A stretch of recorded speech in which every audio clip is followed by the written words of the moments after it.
Hello students, मैं रश्मि श्रीवास्तव अपने channel में आपका स्वागत करती हूँ। डियर स्टूडेंट्स, अब तक हमने क्लास 12th की इंग्लिश बुक प्रोज का first lesson a girl with A basket को 2 पार्ट्स में डिवाइड करके पढ़ा है। आज इसका थर्ड पार्ट पढ़कर लेसन को कंप्लीट कर लेंगे। स्टूडेंट्स, अब तक हमने पढ़ा कि author William C Douglas Bharat भ्रमण के लिए आए थे। दिल्ली, बरेली, रानीखेत तथा हिमालय के क्षेत्र के अलावा गंगा का मैदानी भाग, जंगली एरिया आदि का वर्णन लेखक करते हैं। यह बात उस समय की है जब भारत और पाकिस्तान के बीच विभाजन हुआ था। उस समय स्टेशन विभिन्न प्रकार के शरणार्थियों से खचाखच भरा हुआ था।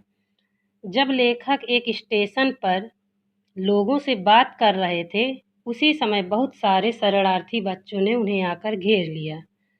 अब इस लेसन को आगे कंटिन्यू करते हैं। I bought one tiny basket for a few annas, another fruit basket for a bit, a beautiful waste paper basket for a rupee, a lovely saving basket for a few fans, for an anna or 2 apiece. मैंने कुछ आना में एक छोटी सी टोकरी खरीदी।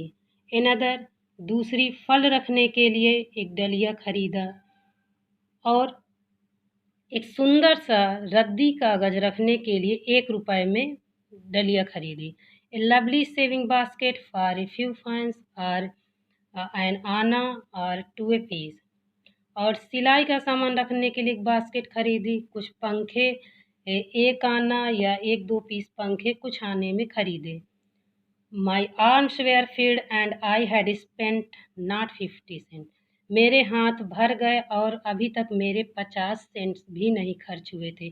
Cents America की एक छोटी मुद्रा है। The children passed in shouting their wears.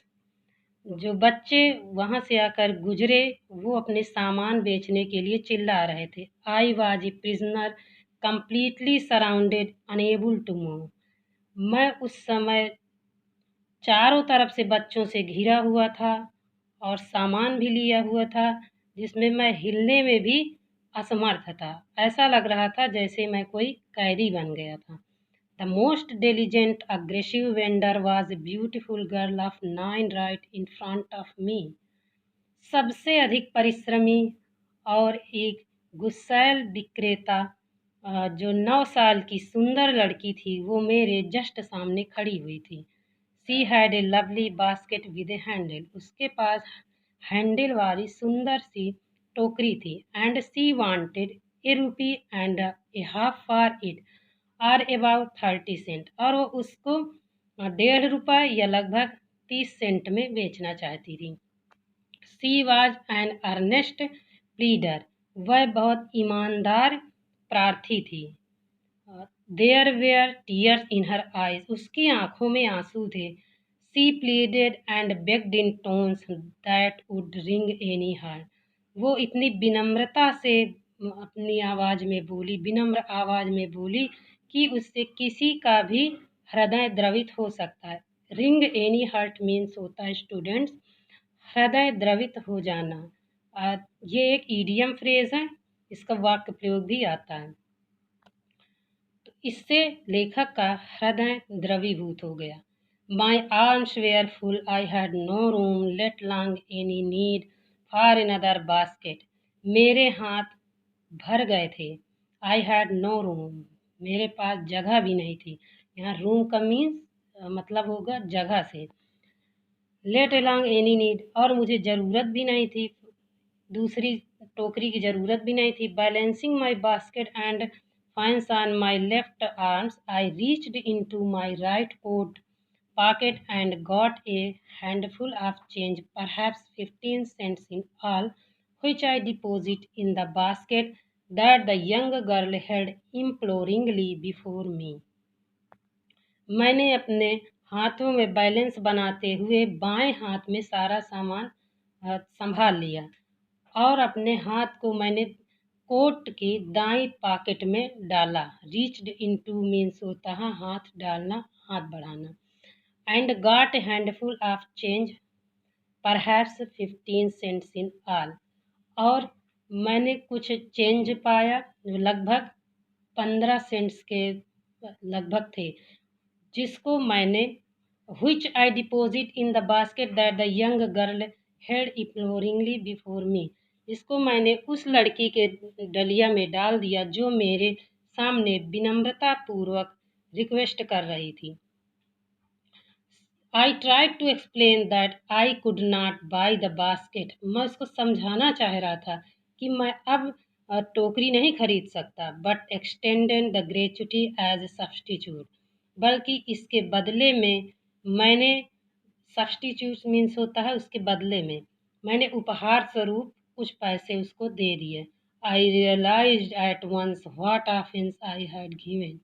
मुझे तत्काल महसूस हुआ कि मैंने क्या अपराध कर दिया। This child of 9 dressed in rags and on the edge of starvation raised her chin, reached into the basket, and with all the pride and graciousness of a lady handed the money back to me.